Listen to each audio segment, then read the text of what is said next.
How important do you think a green environmental approach to politics is nowadays?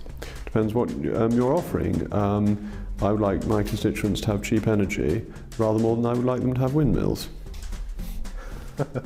So,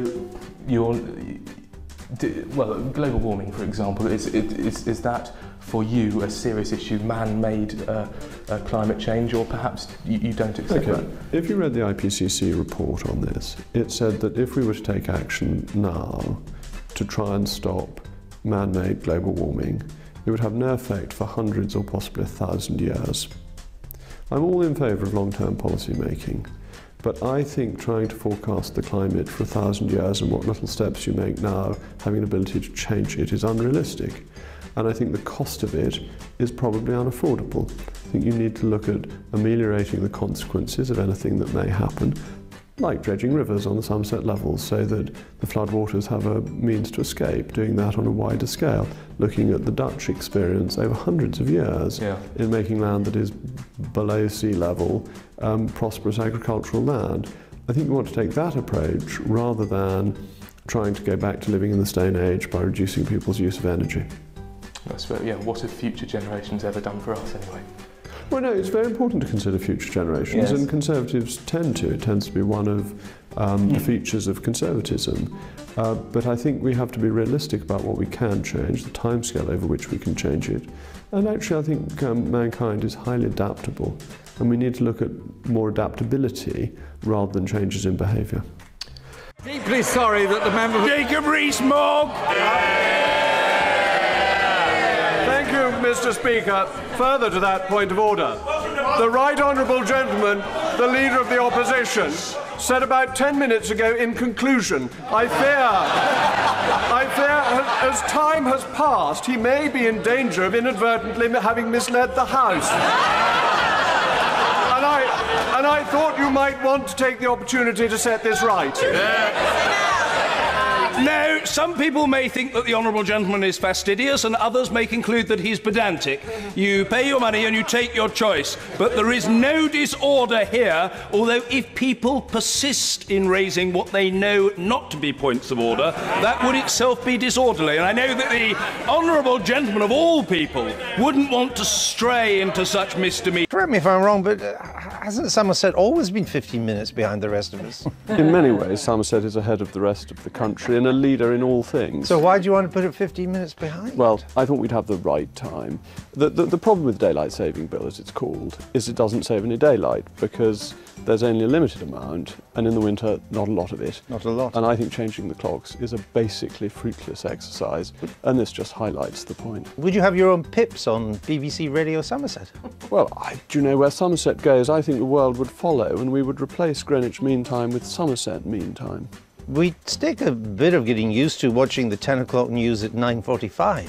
Oh, I don't know. I think we're always tuned to you when you're on, Andrew, so we'd be glued to it. Well, you would be on earlier, actually, on This Week tonight. You would do. Could finish earlier. I mean, right, you could is this bed just earlier. to bribe your constituents for an extra quarter of an hour in bed? Well, it means that when they go to Wiltshire, they'd have another quarter of an hour, so they go back and forth and get two And they tea might never times get and to all work. sorts of things. What other plans do you have for you, County? I mean, selling crisps by the bushel, mead by the quart, road signs in leagues? No, I think we're quite happy with our road signs in miles. Mead by the quart? Do people drink a lot of mead? I think cider Cider by the quart, then? You can buy cider by the quart in Somerset anyway. So Quart's basically only 2 15 pints, minutes. actually. They proposed that England should have its own national anthem, and they came up with the English are best.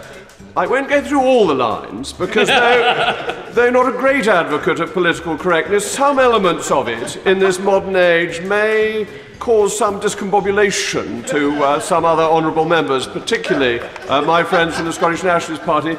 But I think there's an excellent line about the Greeks and Italians eat garlic in bed, something to be strongly advised against as an unpleasant and somewhat malodorous habit.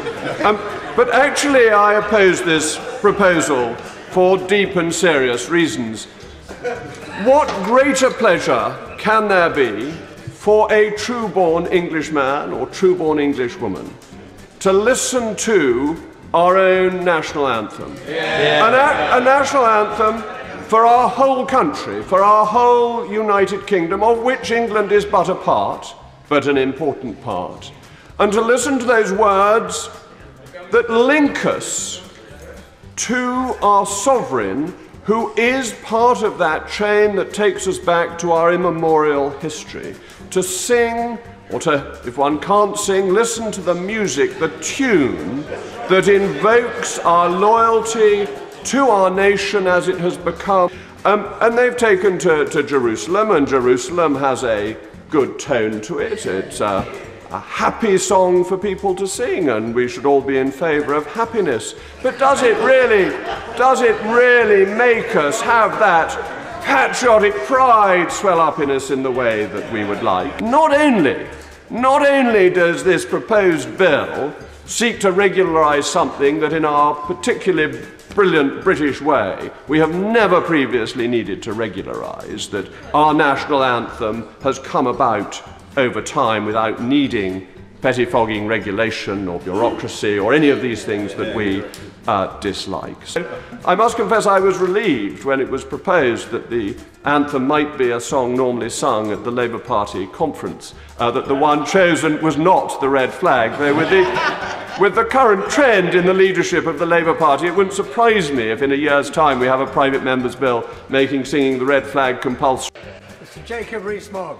Thank you, Mr. Deputy Speaker. May I welcome you to the chair? It is a real pleasure to see such a distinguished member of the Procedure Committee looking after our affairs this evening. But I really want to congratulate the Honourable Member for Argyll and Bute for his superb maiden speech.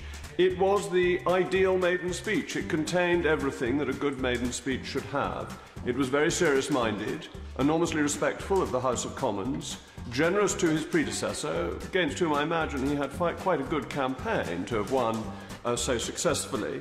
But it also had that little bit of steel that good maiden speeches need, so that we know that he in this House means business. I congratulate him most sincerely for a brilliant speech, supported by so many of his compatriots and fellow members of the Scottish Nationalist Party.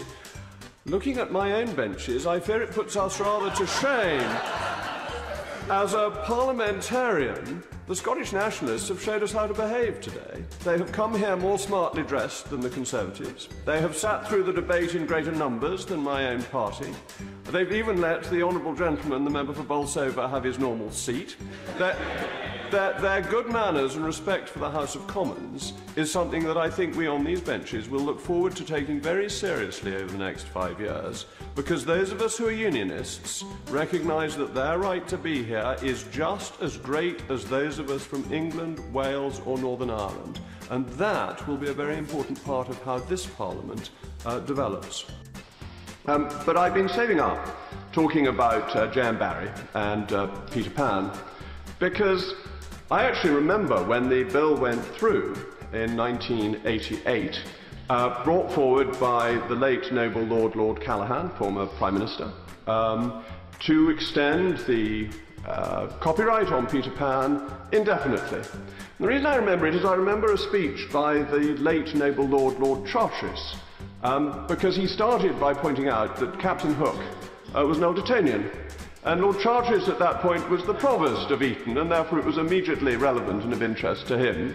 But it's also of interest to me because it has to be said, Madam Deputy Speaker, that there are all sorts of Old Etonians. There are the great and the good, the greatest figures in the land. Our Prime Minister himself is an Old Etonian, and he's one of the good lot. But we have at the other end the rogues gallery of Old Etonians, where Captain Hook stands proud along with people like Lord Lucan. You know exactly what I mean. And Captain Hook in that role is there to frighten the children, to keep them well behaved, to make sure, like Bonaparte was used in earlier times, to frighten badly behaved children. And I'm rather proud of the fact that it is an Old Etonian who fills this role, that it rebalances the scales so that we don't mislead people so that they think all Old Etonians are just these wonderful fellows. There are also one or two in the rogues gallery, and we do balance it. I mean, only in the last week the new James Bond film is out, and James Bond is, of course, another Old Etonian. So we've got some good historic characters, as well as some villains who are there to remind people that it is a serious school that produces people who will take all sorts of different sides in the various cases. But what is happening with Peter Pan and Great Ormond Street Hospital is a great combination of good sense and generosity. J.M. Barrie's generosity was remarkable. He left his royalties to various people. He left them to Great Ormond Street Hospital. He left some to Westminster School. And where I must declare an interest, he left some to the Garrick Club. And it has to be said that since the Winnie the Pooh money came in from the Garrick Club, the wine list has improved very considerably. And so we all have a lot to be grateful to J.M. Barrie for, either directly or indirectly. I give way to my fellow Garrick member. I hate to contradict my proposer to the club, but I think it was A.A. Milne who gave his royalties to the Garrick, not J.M. Barrie. I was confusing my authors of children's literature. Yes, I got Winnie the Pooh right. I was just attributing it to the wrong man. I'm so grateful for that correction. So I don't have an interest to declare. I must de-declare my interest in relation to the topic on which I was talking. But it's a wonderfully generous thing to do, and the flexibility in allowing the copyright law to be adapted so that one particular play may provide resources for a particular hospital where the two come together, because we all know the story very well, the childhood story, the Peter Pan, the ever-youthful Madam Deputy Speaker. As I look at you, I see the ever-youthful Deputy Speaker, and that is a great story to combine with a children's hospital, a hospital that is there to take care of those at their weakest time, not just from London, but as we've heard already, from across the country.